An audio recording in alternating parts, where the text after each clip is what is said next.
What's up everybody, welcome to another Division build video. Now in this build video I am going to show you the best PvE raw damage build, but just as a disclaimer, if you are going to run this build, it is extremely hard to survive when solo. So if you are running this build, I would recommend either changing one of the D3 pieces out for one nomad to get a lot of health on kill, or running with a healer. But now that's out of the way, let's get into the build. Now as you see, I'm running with a striker D3 combination using the ninja backpack. This gives me the 4-piece striker, which obviously increases your damage as you hit bullets, and the 3-piece and 2-piece D3, which gives me protection from elites and damage to elites. You may have also noticed that I am running with all purple mods. You may wonder why this is, and that is simply due to the fact that they have damage to elites. Unfortunately, there are no high-end damage to elites mods. I have no idea why this is, but we have to make do with the purple ones for now.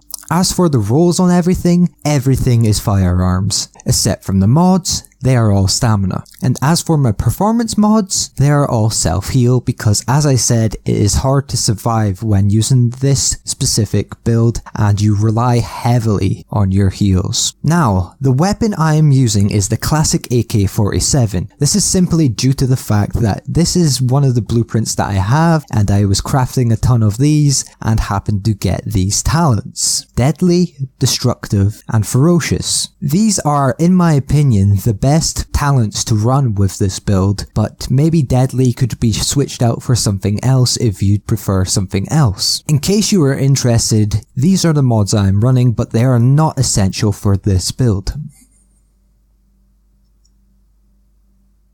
As you see here, I have a huge amount of damage to elites, which is 50%. This could go up by an additional 5% if I get better purple mods, and that would make this build even more insane. On top of that, I have 52.5% enemy armor damage. This can go a lot higher, but I opted to go with a little bit more health rather than enemy armor damage on my armor rolls. As for the skills I am running, I've chosen to run with Tactical Scanner Pulse because this pulse allows you to do additional damage to enemies that are pulsed, on top of giving you additional crit hit chance and crit hit damage. Now for my heals, I've chosen to go with Booster Shot. This increases my damage and my toughness a little bit, but if you do wish to have a slightly stronger heal, then feel free to go for Overdose. It doesn't change up the build too much, but you will not have as much damage output. As for my talents, I first went with Critical Save, next I went with Combat Medic. The reason for this is because, as I said at the start of the video, I do not recommend running this solo, so I usually have one or two other people running with me when I'm using this build, and this obviously helps them out as well as me. Next I am using Precision. This allows me to headshot an enemy and pulse them. Since my skill haste isn't the highest, this allows me to have a constant additional damage with the pulse. And lastly, I'm using On the Move. This just helps me survive a little bit more and is an overall useful perk for every build. Now that's everything you need to know about this build to make this build. I hope you guys enjoy it and try it out for yourselves because it is absolutely insane